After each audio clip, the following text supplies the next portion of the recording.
Hi అమ్మ నాన్నలు. అసలు స్కూల్ వైజ్ పిల్లలకి ఎగ్జామ్స్ ఎందుకు పెట్టాలి? ఎగ్జామ్స్ అసలు అవసరమా? అవసరం అయితే ఎందుకు? అవసరం లేకపోతే ఎందుకు? వీడియోని ఒక్కసారి పాజ్ చేసి ఈ ప్రశ్నలకు సమాధానాలు ఆలోచించండి. ఓకే, మీరు రెడీ అయితే let's continue with this video. First ఒక చిన్న ఎగ్జాంపుల్తో మొదలు పెడదాం. మనకి కొలెస్ట్రాల్ ఎక్కువగా ఉందనుకోండి, మన లైఫ్ స్టైల్ మార్చుకుని వాకింగ్, మంచి డైట్ అంతా పాటించి ఒక నెల 2 నెలల్లోనో మళ్ళీ టెస్ట్ చేయించుకుంటాం. ఎందుకు? కొలెస్ట్రాల్ తగ్గితే మనం చేస్తున్న పని కరెక్టే అని, లేకపోతే ఇంకా ఏదో మార్పు చేయాలి అని జాగ్రత్త పడటానికి. అంతెందుకు, వెయిట్ తగ్గాలనుకుని ఎక్సర్సైజో యోగానో మొదలుపెట్టిన తర్వాత రోజుకొకసారి ఇంట్లో బరువు చూసుకుంటాం. It's a test. వంట చేసేటప్పుడు ఉప్పు కారం సరిపోయిందా లేదా రుచి చూస్తాము. Again it's a test. అలానే బకెట్లో నీళ్లు ఎంత వేడిగా ఉన్నాయో వేలుతో టచ్ చేసి చెక్ చేస్తాము. బట్టలు కొనేటప్పుడు ట్రైల్ వేస్తాము. ఇంటికి తాళం వేశాక సరిగ్గా పడిందో లేదో ఒకసారి లాగి చూస్తాము.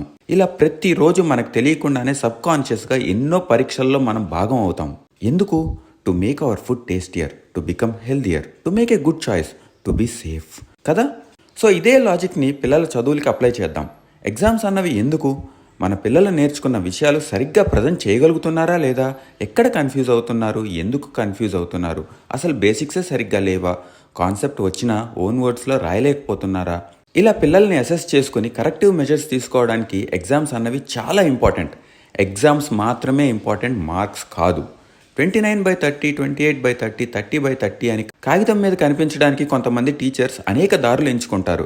లైక్ ఎగ్జామ్కి ముందు రివిజన్ పేరుతో వారం 10 రోజుల ముందు నుండి ఇంపార్టెంట్ క్వశ్చన్స్ పేరుతో 2 1 2, 2 2 4 అని ఎక్కాలు బట్టి కొట్టించినట్టు కొట్టిస్తూ ఉంటారు. ఎగ్జామ్ అయిపోగానే మర్చిపోతారు. What's the point? మార్క్స్ కనబడతాయి, పేరెంట్స్ హ్యాపీ, పిల్లలకి అంతా వచ్చు అనుకుంటారు. కానీ ఎక్కడ కన్ఫ్యూజ్ అవుతున్నారో తెలియదు. అండ్ వాళ్ళ లెర్నింగ్లో ఉన్న ల్యాప్సెస్ నెక్స్ట్ లెసన్లోకి, నెక్స్ట్ క్లాసెస్లోకి క్యాస్కేడ్ అవుతూ ఉంటాయి. 7th 8th వచ్చాక మా వాడు వెనకబడ్డాడు అని రియలైజ్ అవుతారు. ఇంకా కొంతమంది టీచర్స్ అయితే వేరే లెవెల్. ఫర్ ఎగ్జాంపుల్, మా పెద్దోడు వరకు ఓ స్కూల్లో చదివాడు.